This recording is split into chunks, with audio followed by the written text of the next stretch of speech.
What drives someone to become a religious extremist, even to the point of becoming a suicide bomber?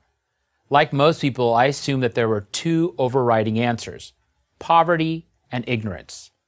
The poverty line goes like this: grinding poverty from which there appears to be no escape fosters seething resentment against those who have more. If your choice is to die a martyr or die a beggar, martyrdom is the clear winner. The ignorance lines goes like this: the poor have no chance to get a decent education and thus are susceptible to easy manipulation. Clever people play on their prejudices and superstitions. Once the extremist gets this ignorant, poor person in his grasp, indoctrination is easy. Since there's plenty of poverty and plenty of ignorance around the world, that's a lot of people to draw from. This is how the source of terrorism is explained. Then I went to Pakistan and actually lived in the world from which extremists recruit, and I found something much different than I expected. Poverty had little to do with who became an extremist, lack of education even less. Many of those that I met who subscribe to religious extremism and are prepared to murder and die for their cause are from the middle class, and many had a university education. These are not poor people, and these are not uneducated people. They are well-fed and well-read. So if poverty and ignorance don't drive people to extremism, what does? One is a desire for meaning and for order. Places like Pakistan are submerged in chaos and corruption. Islamists promise clear-cut solutions to every problem. Here's how things will change if you follow these rules, and only these rules. Another is a desire for change. The old corrupt order, the narrative goes, must be overthrown, and that can only happen through violent action.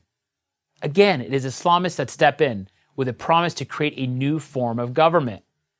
Then throw in a strong sense of victimhood. We are not responsible for the sorry state of our country. Others have brought us down, and you have a toxic brew that many willingly imbibe. These, of course, are the same easy answers that tyrants and demagogues, from Lenin to Mussolini to Hitler to bin Laden, have always offered their followers. I saw this played out one day while living in Pakistan. After one of the many assassinations of a major figure there, I was sitting with two middle-class parents. The father owned a small business, and the mother was a nurse. They had given their son a good life. He wanted for nothing. They told me that during dinner with the family a few days earlier, their son noted how the person who was murdered deserved to die. Why? Because he had spoken out on behalf of religious minorities. They were shocked. How could their son, who'd been educated and well-raised, think that? This story is all too typical. So what to do about this extremism? The first step is to get off this false narrative that this is first and foremost a poverty or education issue. The second is to take on the narrative of the extremist groups. They promise a better way, but what in fact do they deliver? The answer is always more death, more suffering, and more poverty.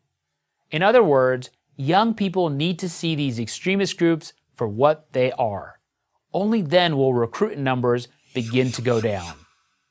Third, the media have to stop treating extremists as freedom fighters, a narrative that is all too common in places like Pakistan.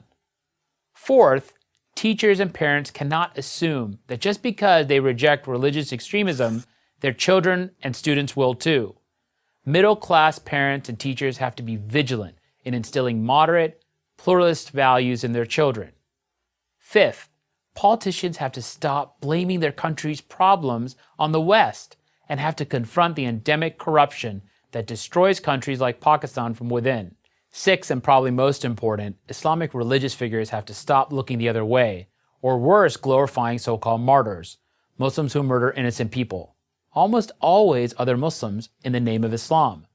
Muslim religious leaders must promise these murderers eternal damnation, not some sort of twisted heavenly bliss.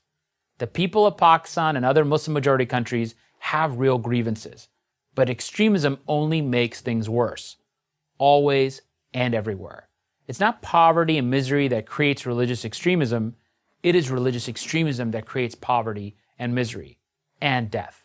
I'm Haroon Ullah, adjunct professor at the Georgetown University School of Foreign Service for Prager University. Join Prager University Click here to subscribe to our YouTube channel. Click here to sign up for free at PragerU.com for quizzes, contests, and prizes.